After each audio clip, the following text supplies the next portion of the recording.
কত টাকা আমরা খরচ করি, আমরা গরু যে লালন পালন করি, আমরা প্রতিদিন কত টাকা খরচ করি একটা গরুর পিছনে।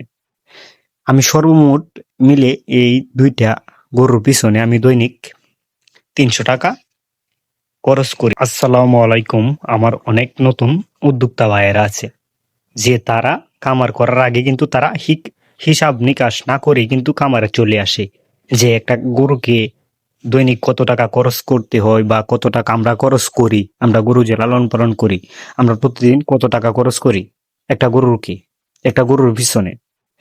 আমি সর্বমোট মিলে এই দুইটা গরুর পিছনে আমি দৈনিক 300 টাকা খরচ করি, দানাদার খাবার এবং কি ভুসি এবং কি কুড়া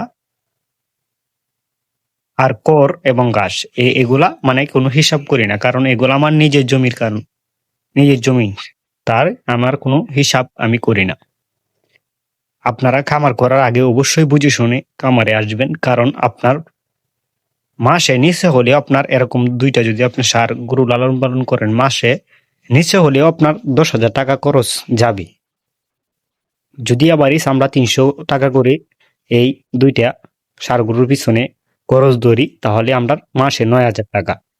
তাহলে তো বুঝতে পারছেন যে কি পরিমাণ গরুর পিছনে খরচ। কিন্তু আমরা যদি 3 মাস লালন পালন করি, 10,000 করে হলেও, মাসে 10,000 করে হলেও 30,000 টাকা এক মাসে খরচ যায় এরকম দুইটা ষাঁড় গরু লালন পালন করতে। কিন্তু এর চেয়ে কিন্তু বেশি আপনার খরচ করতে হবে, কারণ আপনার যদি কম পরিমাণ দানাদার দেন, তাহলে আপনার গরুটা মোটা তাজা হইতে একটু লেট হবে, যার কারণে আপনি দানাদারের পরিমাণ দিনে দিনে বাড়াইতে হবে। যদি না বাড়ান, তাহলে তো আপনার গরু মোটা তাজা হবে না। দানাদারের পরিমাণ কিন্তু দিনে দিনেই বাড়াতে হয়, যার কারণে কিন্তু খরচাটাও দিনে দিনে বাড়বে।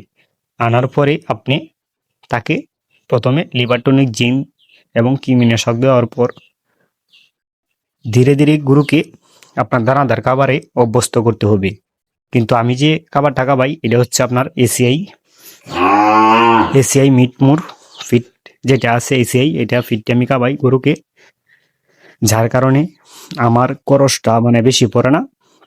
কিন্তু আর যারা ব্রয়লার মুরগির ফিট খাওয়াই, তারা যে কিভাবে গরু লালন পালন করে পোষায়, সেটা তো আমার মাথায় ধরে না। কারণ আমার 1 কেজি দানাদারের খাবার 55 টাকা, কিন্তু তারা তো 1 কেজি দানাদারের খাবার 75 টাকা।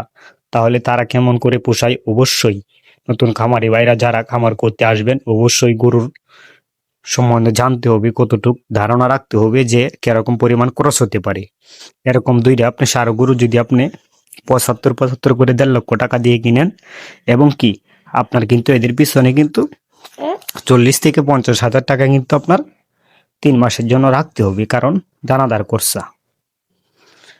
তাই প্রতিটা খামারে ভাইকে বলবো যে খামার করলে কিন্তু আপনার বুঝে শুনে খামারে আসতে হবে, কারণ খামারে হিসাব নিকাশ কিন্তু আপনার অনেক ভাইয়েরা কিন্তু খামারে যে গরু লালন পালন করে কিন্তু হিসাব করে না, যে আমরা গরুকে কতদিন পার ডে কতদিন খাবাই, দৈনিক আমরা কতদিন খাবাই, মাসে আপনার হিসাব করতে হবে যে একটা গরুর পিছনে আপনার কত টাকা খরচ হইতেছে।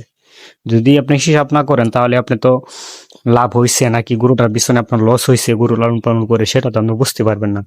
সবাই হিসাব করার চেষ্টা করবেন, কারণ হিসাব যদি আপনি না করেন, তাহলে আপনি লস হয়েছে না লাভ হয়েছে সেটা আপনার বোঝার কোনো অপশন নাই। যার কারণে বলবো প্রতিটা খামারি ভাইকে যে আমরা হিসাব নিকাশ করার পর দেখবো আমরা একটা গরু থেকে আমাদের এরকম টাকা লাভ হয়। কারণ এখন বর্তমানে এই দুইটা গরুর পিছনে আমি দৈনিক 300 টাকা খরচ হইতেছে এভারেজ।